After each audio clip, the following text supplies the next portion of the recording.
Okay, we're recording the second session tonight of the Meaningful Conversations 6-step training. We're doing a 4-week series, and this is the second series. And tonight we have Mary Bias and Delene Maxwell, and we'll just be doing some role playing around the 6 steps. But just to kind of review, I'm going to pull up a couple of slides here. Figure out how to make this bigger. You got wet? Oh, here we go. Let me get your towel. Oh, here, use this towel, baby. There you go. Use that towel. I guess I could have asked him, how do you feel about being wet? Tell me a little more about that. Well, I can't figure out how to make this one thing big, so we're just going to go with it. So basically, with the 6 steps, we're dealing with the first 3 steps. Don't have to go in order, just to kind of go back over this. And I'm going to go back over the definitions of them. So agenda has to do with what is our agenda. I mean, what do we want and what do they want? So we have what's known as a global agenda, which is kind of just a weird name for it, but it just means what do both people want. So if you're getting, like on Friday morning, we're getting a 3-way call with Mary and one of the gals in your group, and we all 3 have an agenda that is global, which is we're going to connect. Now, each one of us have our individual agendas, and the key is to move our agenda forward, but also to be always trying to find out what the other person's agenda is. And that's when we move into fact, feel, find in order to find out their agenda, because sometimes people don't even know what it is.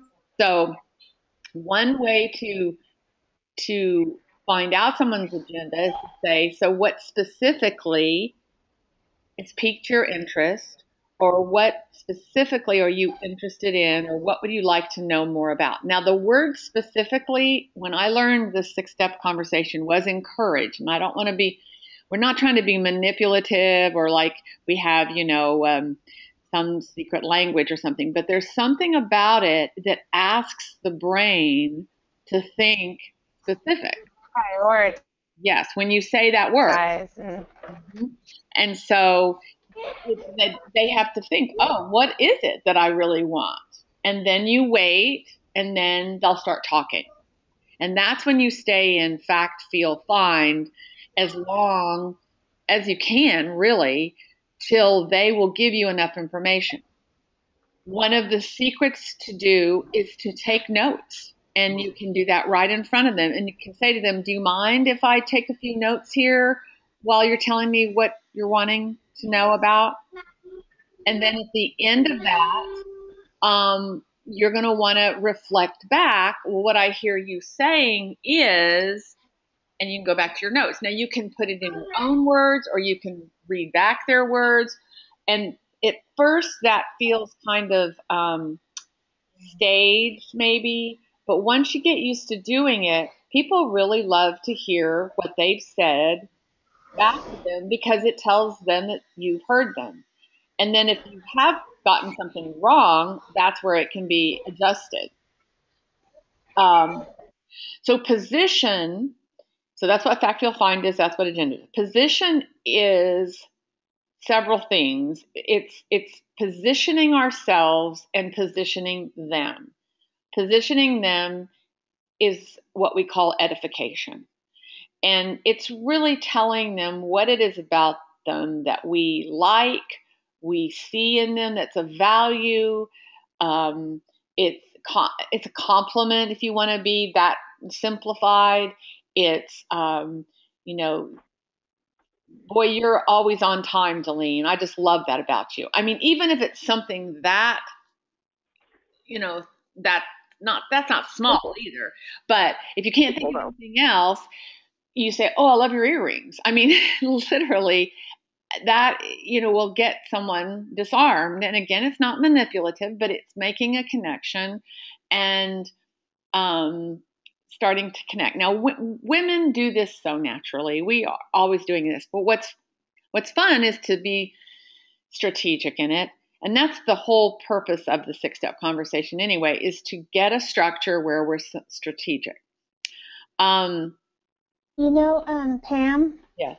this isn't meaningful conversation related, but one of the leadership books that I was reading recently was by John Maxwell, Yes. and it was talking about networking and learning how to, I forget what the name of the book was, but basically he was talking about learning how to build relationships with people. And one of his tips, and it's the only one I remember, which means I need to read the book again. Mm-hmm. But one of his tips was within the first 20 seconds of speaking with somebody, make a meaningful edification statement and be intentional about it. And it has to be within that first 20 seconds, because he says that's the window in a conversation where the person sets the tone for the entire conversation. Wow. That's good. Well, and so that, in that case, positioning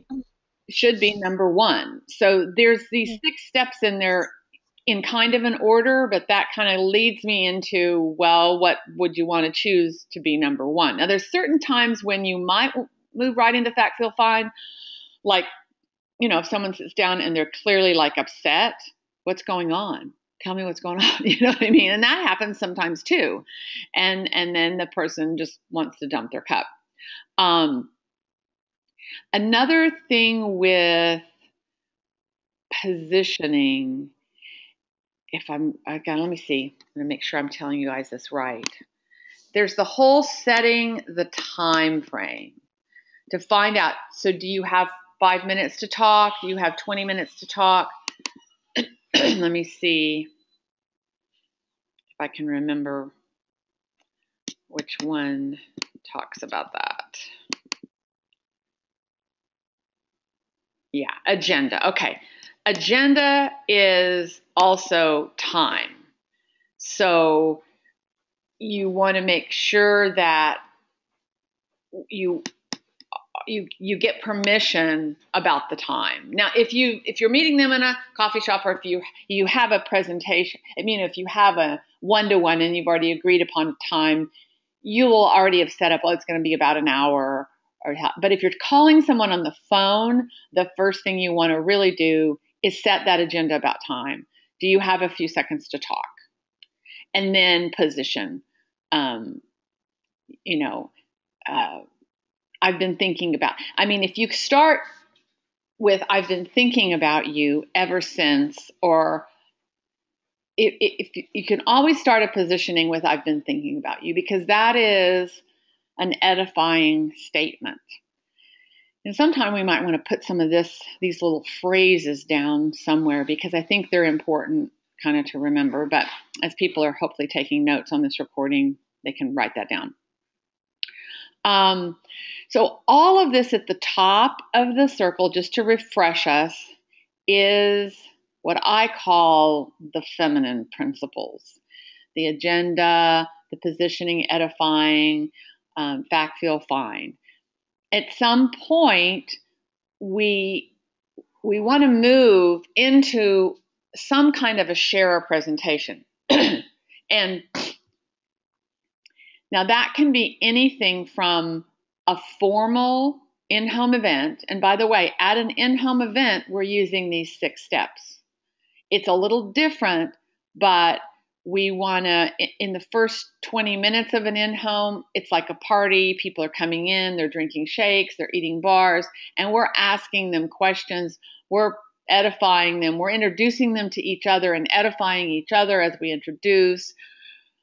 The agenda's been agreed upon. We're doing all of those things before we ever sit down for the formal part of the presentation.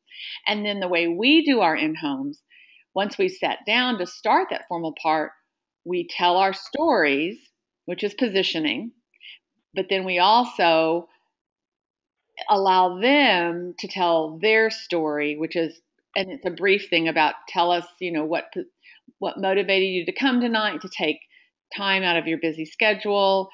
and then each one has a minute or two to share their name and where they're from and why they're there. And that constitutes the fact feel fine. Now, it's not 85 to 95% of the time, but hopefully if you've done your job in that 20 minutes ahead of time where we're mingling, we have done the fact feel fine.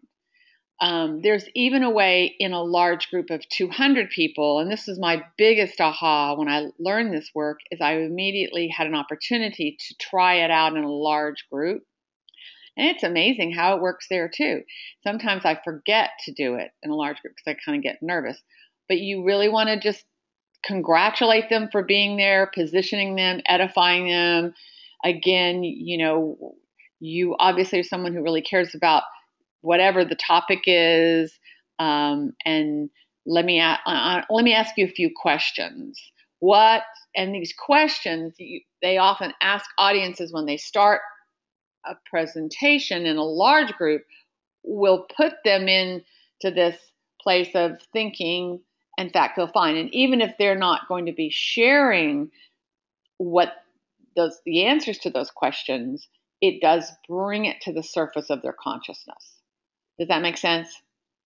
Mm-hmm. Okay. So back to moving into presentation in let's use an example of the in-home.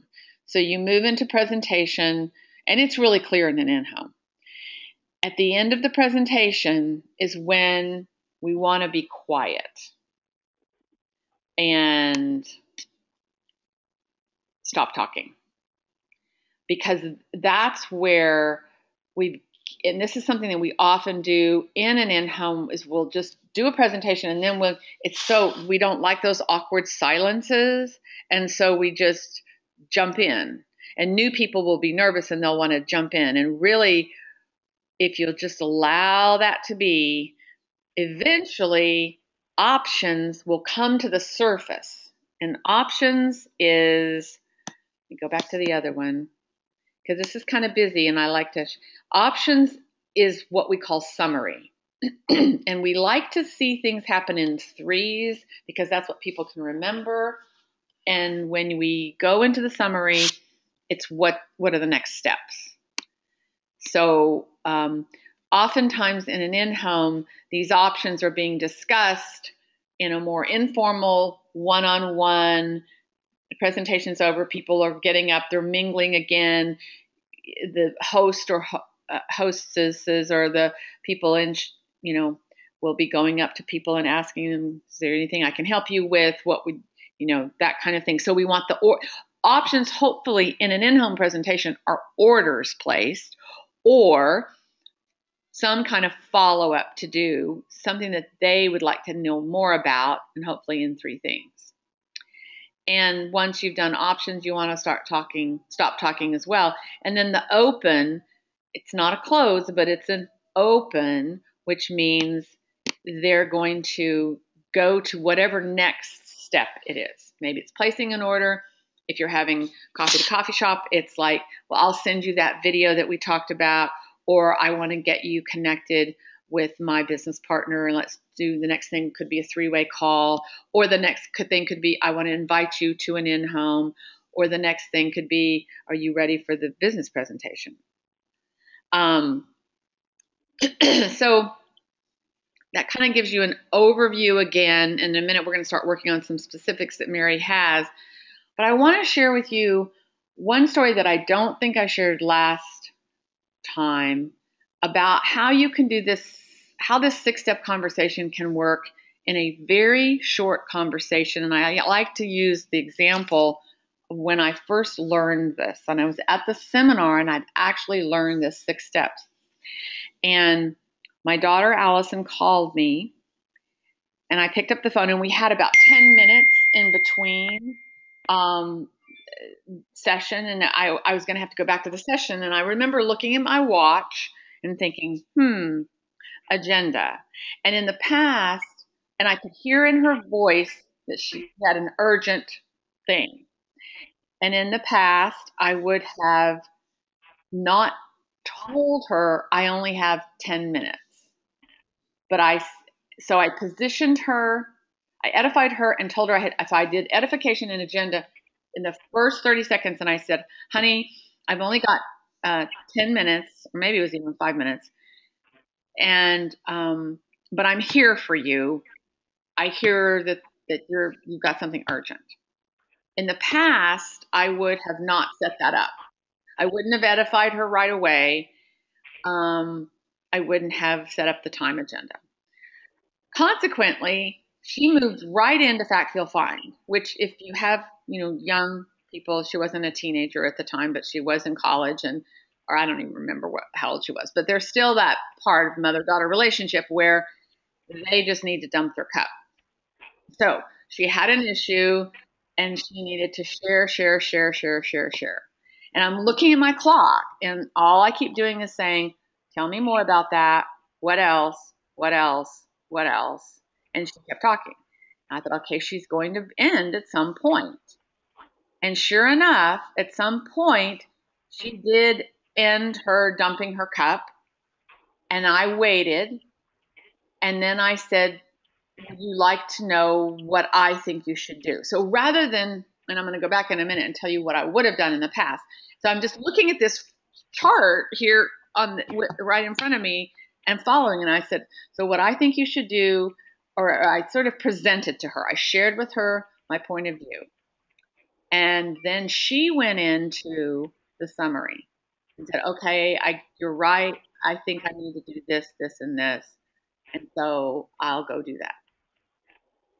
Now, without getting into too many details, in the past, I would have immediately thought as a mother that I knew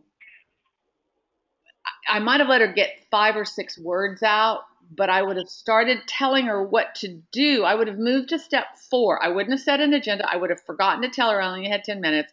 I wouldn't have edified her at all. I would have just heard the urgency in her voice, knew she was emotionally upset, and I'm going to, by golly, fix this, which I think is what we do oftentimes in communication, especially with teenagers or younger or older adult children, young adult children. So instead, I went to, and so what I would have done in the past, I would have gone immediately to presentation, which would have been, this is what I think you should do. I hear what, I wouldn't have even said, oh, I forgot to tell you. I said to her, I hear what you're saying. And I reflected back the Fact Feel Fine that she shared with me.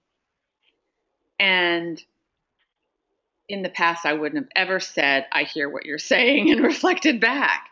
And I think when we're caught off guard, or when there's a heightened emotion, or when we revert to sometimes going into this step 4, which is trying to control the situation by presenting or by sharing our point of view or by seeing, and I will just say to you that shifted my relationship with my daughter in a pretty deep way. Now, I won't tell you, I'll be honest, I don't always do it. I sometimes forget.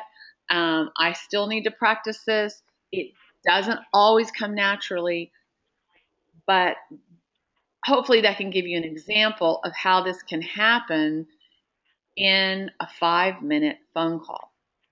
So ideally, we want all our communication structure to be this. So I hope that gives you enough overview, and maybe I added some things that I didn't last time. Let's open it up now to examples of what's going on in your business this week and how maybe you can get some coaching around 6F conversation. And I'm going to have to get some water. So go ahead, Mary. Pam, this is Delene, and Mary, if you'll pardon me for interrupting, when we talk about we do the presentation and then that's the time when we stop talking, can you think of an illustration of a time when that's happened, and what kind of completion of the presentation is there? I'm trying to think of what you say at the end of the presentation before you stop talking that sort of leaves that silence for them to come with. Is it, what did you hear in this presentation that is of interest to you? What did you like best about this? Is that the sort of thing that you finish Um, off with? well, hmm, that's a great question. It's kind of real specific there. I think that when I'm thinking about the presentation that we have, like for the one we're doing right now, for example, Mhm. if I pull that PowerPoint up, I'm going to see if I can, just to see what that last script is. Uh-huh. And we're always working on our clothes in our in-homes. They're all challenging. I do with PowerPoint. Where did I put that one? Okay, so this one is.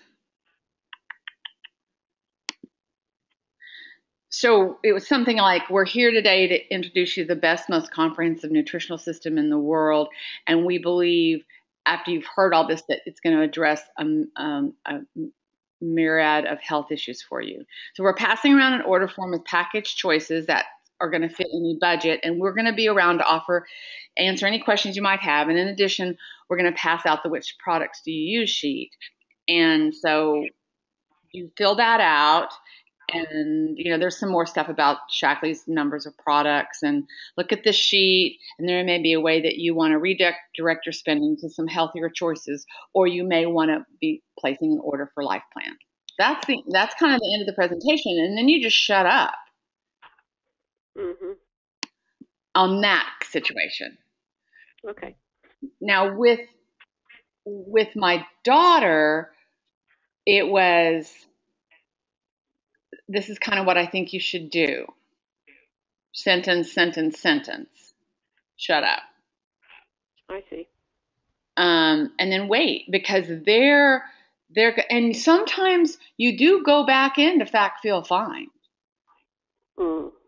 Or you may go back into what a deeper agenda that they might have that you didn't know.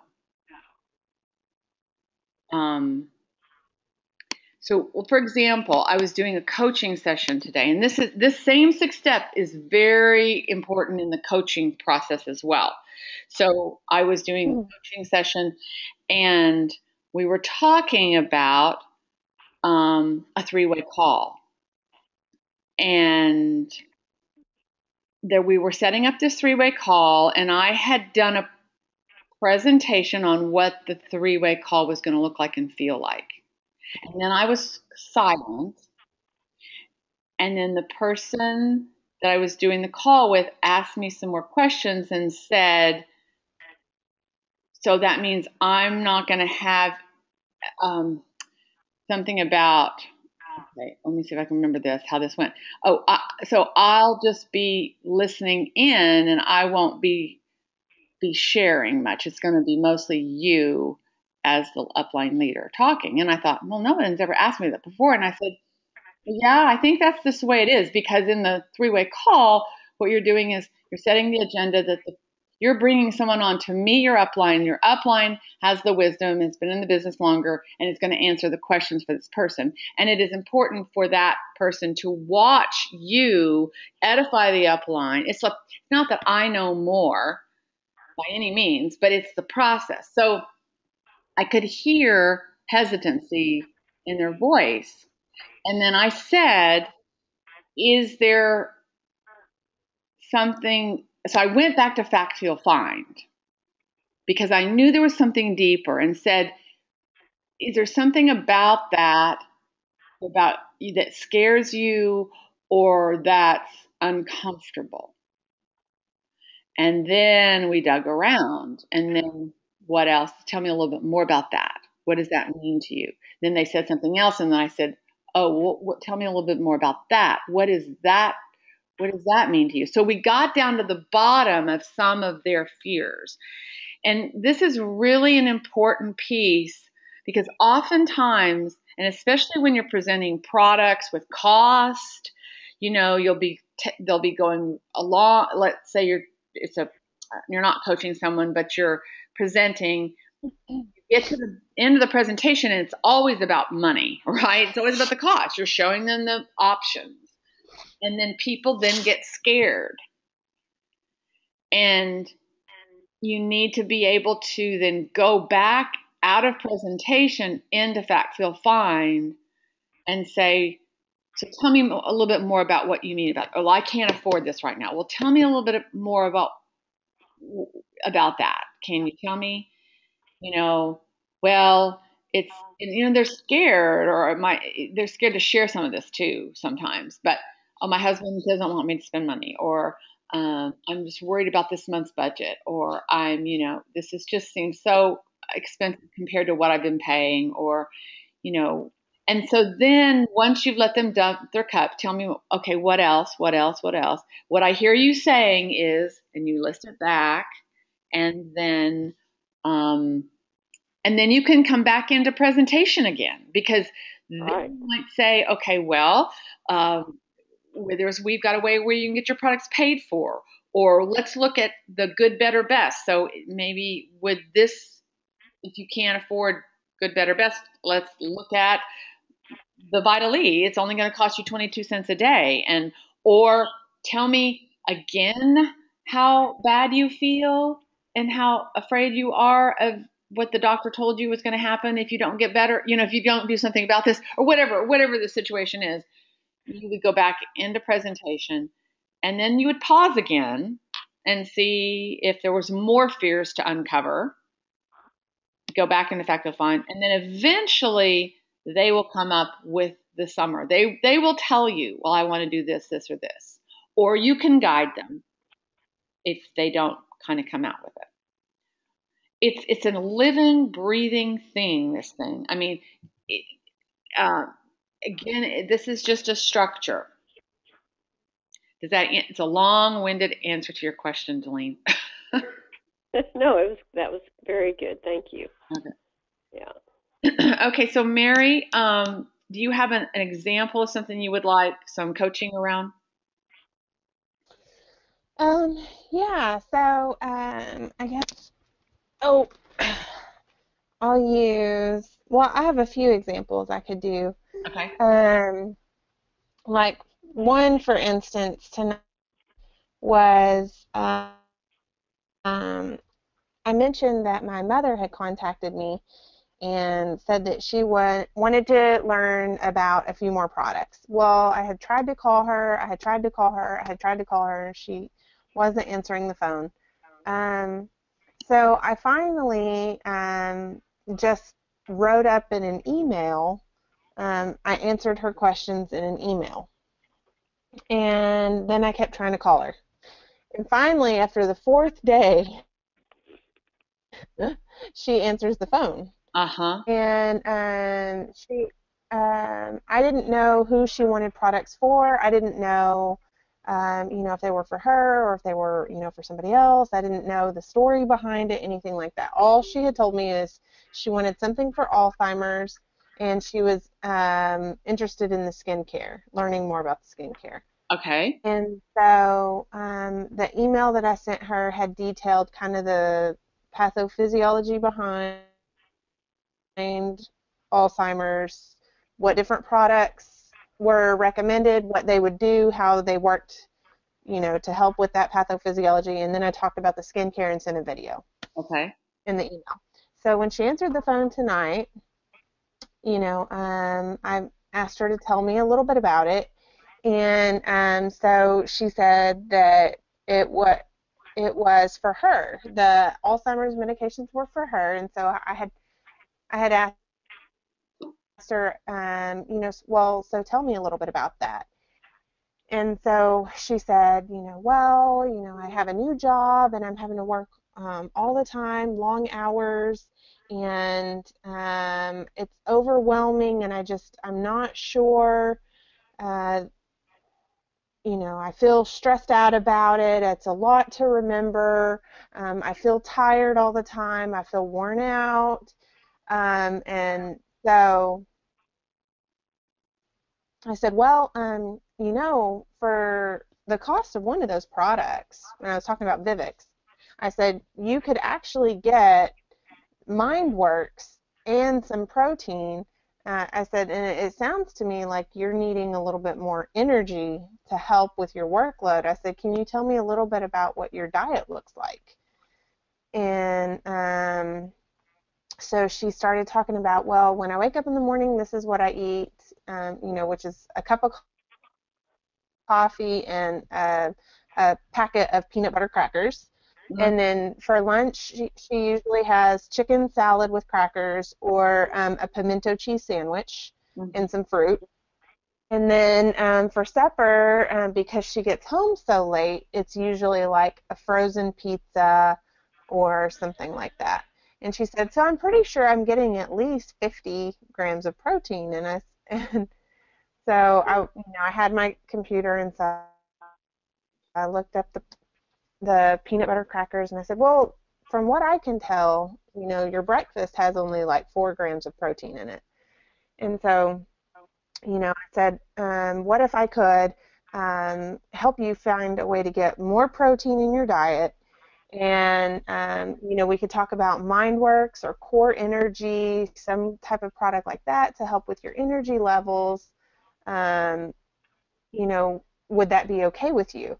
And she said, well, I really don't want to take shakes and I really don't want to. She said, don't you just have something you can send me in a pill form?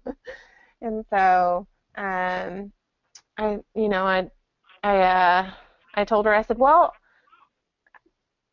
and I kind of laughed actually. I kind of laughed at her. I said, well, we have a lot of pills.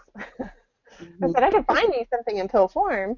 I said, but I think the root problem is really going to be getting you, more nutrition in your diet. And I said, and if you don't want to take the shakes, that's fine. I said, we have other options too. I said, what if we, replaced your peanut butter crackers with, a peanut butter and chocolate breakfast bar or something of that nature? I said, would that be something you might be interested in? And she said, well, she said, let me, uh, I get paid on Sunday. She said, let me do a little bit more reading and a little bit more research and I'll call you on Sunday night. And then we talked about the kid's birthday party and things like that. And then, we let it end. And now that I'm talking back to you about it, I don't think I spent as much time, in fact, Phil Find as I could have. Mhm. Um, Mhm. but What it was also my mom, so I don't know. Kind part? of like you and your daughter. I think you did an incredible job, actually. So just know you get an A plus plus on this. So several things. Yes, you might could have stayed longer. In fact, you'll find. And I want to talk a little bit about emails because we also want to make sure we're doing the six-step communication in emails. But it's hard. It's someone you're really close to. Your desire for her better health is huge. There's not a balance of power there because it's your mom. I mean, it's just a lot going on. But you did great, great, great. Um, I'm just going to give a few just nuances here because and I will say sometimes it takes 12 touches. And I know that you've talked with your mom before. So my guess is, and you tell me if I'm wrong, is that you're farther along with her than you were 3 or 4 touches ago. Is that correct? Yeah, definitely. Yeah, absolutely. Each conversation builds new belief. So we don't give up after one conversation. Even the hardest case, we just want to get in there. Now, I think if you'd stayed in Factville longer, you would have she would have allowed herself to get more into her pain. And I hate to say this, I don't mean to be manipulative, but when we let people just talk, they really get into how bad they feel or how bad the situation is. Hmm. And I think she didn't Hmm. go into that deep enough.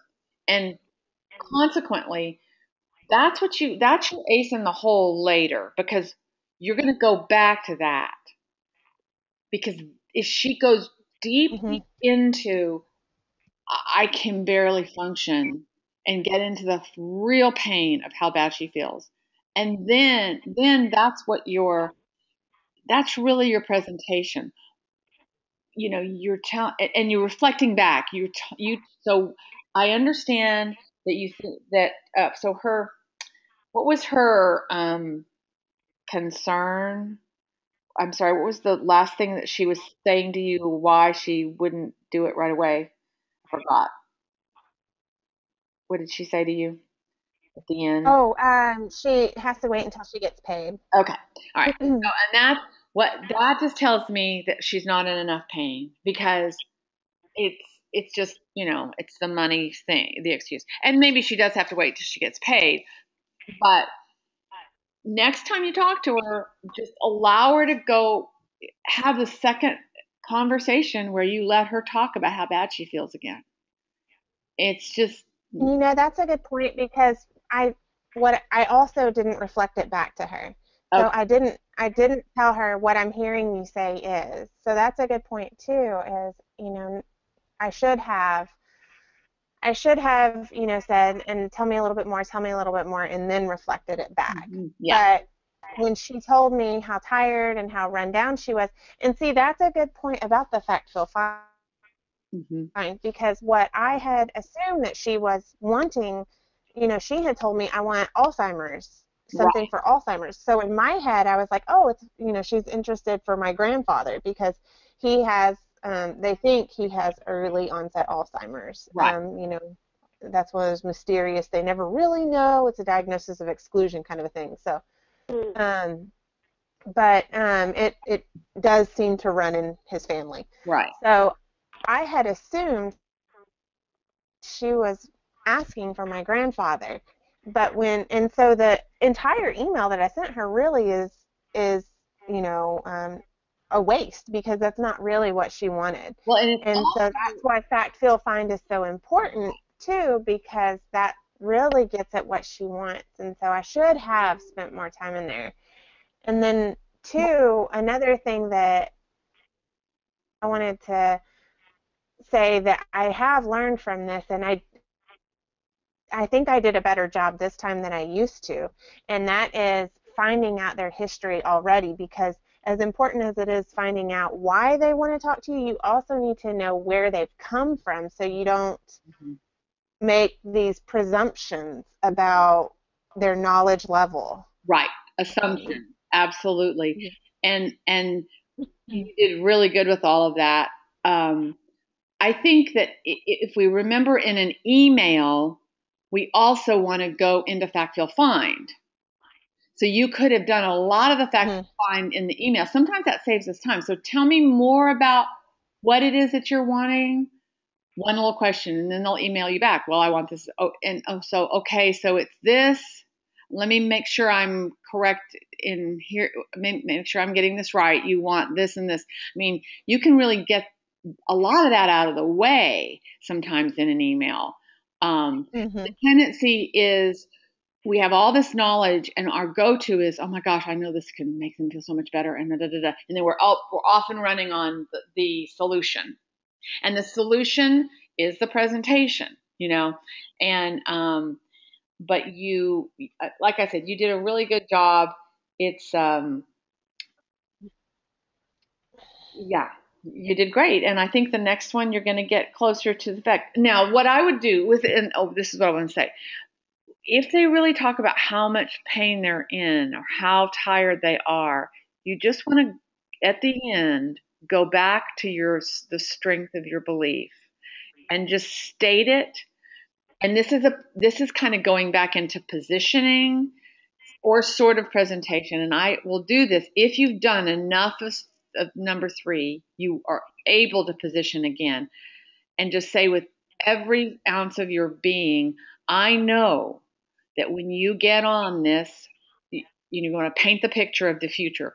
When you get on this Shaklee, you're going to feel better than you've ever felt in your life. And I always say this, One of the things, if you don't, you will get your money back. Because I know, yeah. and if she switches from those crackers in the morning to a shake, she is going to feel different. Now you have to kind of walk them through it. And I've had clients, I have one right now who swears to goodness she never felt a thing. And and you're going to have that, and you just have to. That's a whole nother, conversation. But sometimes I will do that because I do believe in it so strongly. And that's what we have, our ace in the hole, is that if we can just get it in their bodies and get them taking it for, even a week, um, they then believe it.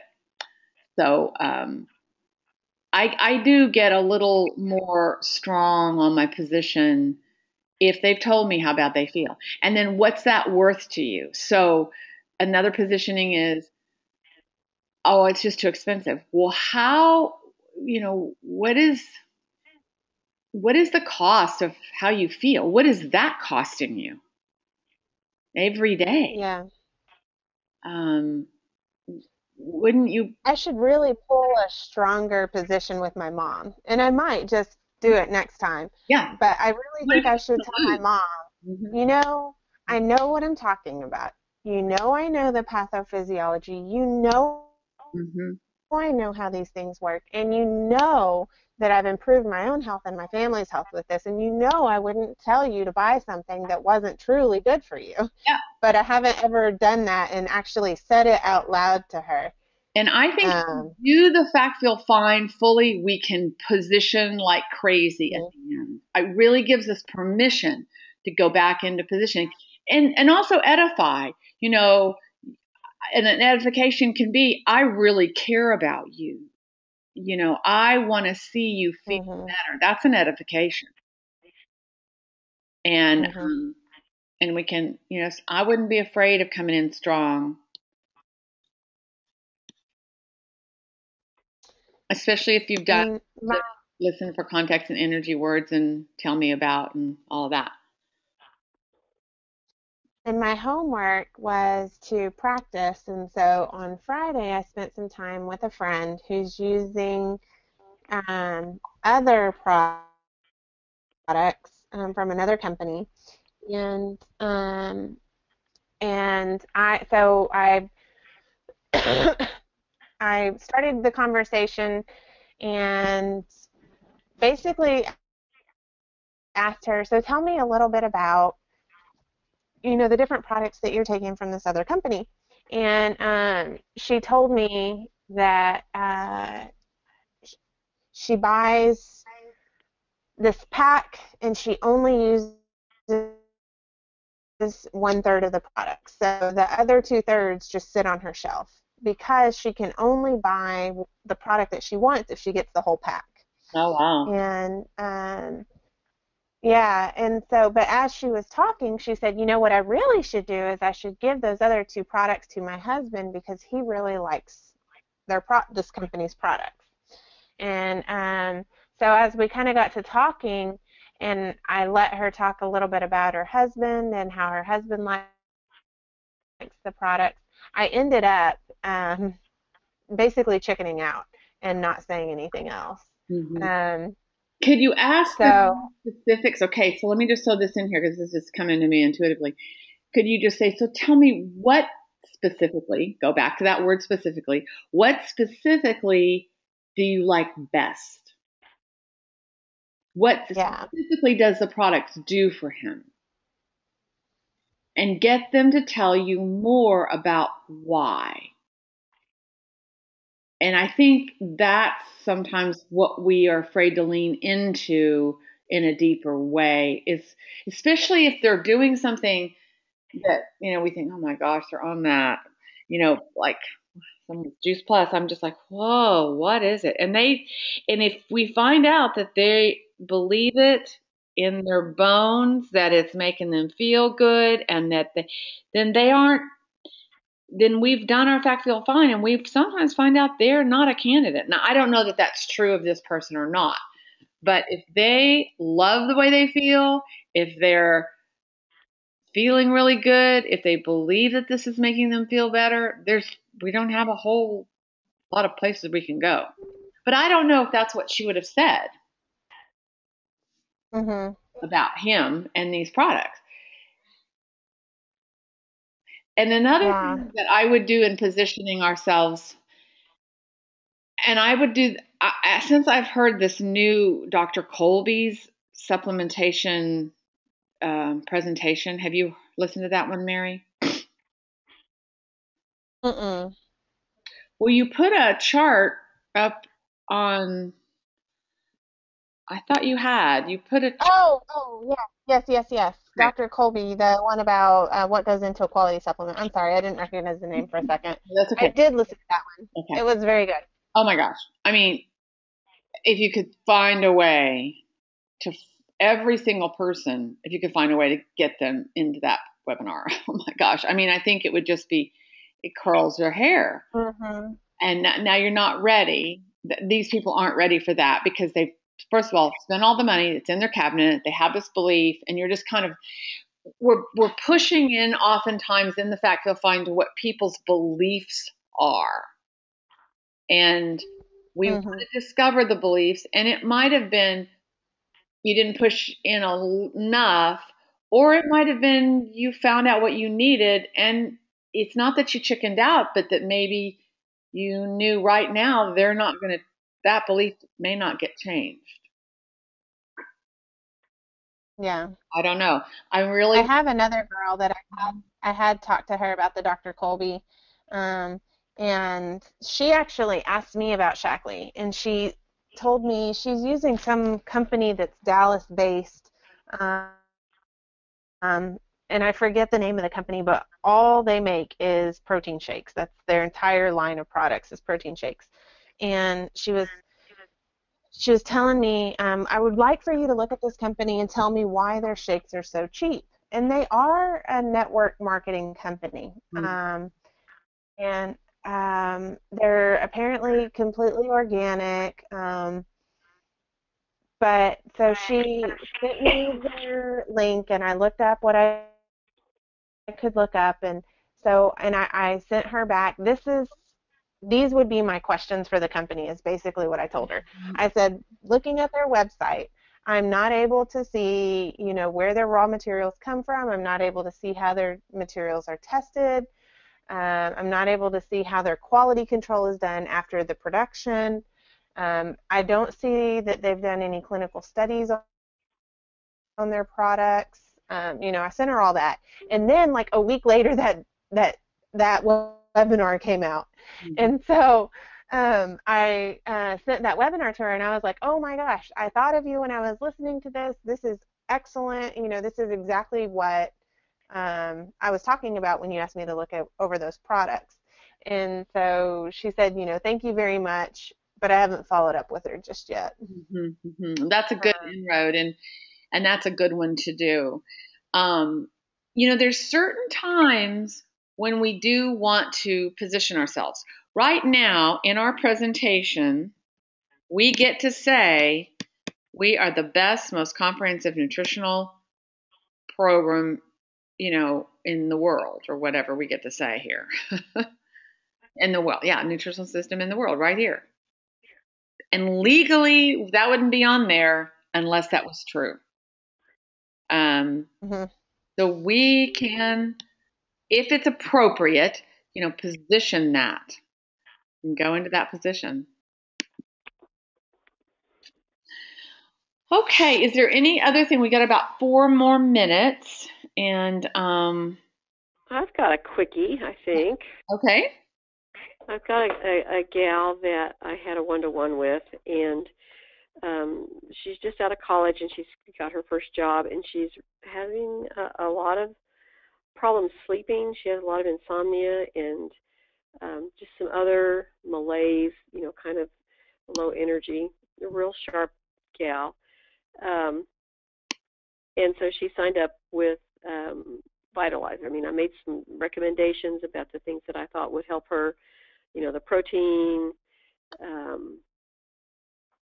And she said it was kind of funny because at the end of the presentation, when I was quiet, she says, well, I think, instead of buying all those different bottles, I'd be better off buying that box, and it's going to be cheaper too on my budget. So I followed up with just Can I stop you just for a second? Because just for illustration, yep. I want people to realize you went into pause and she did summary.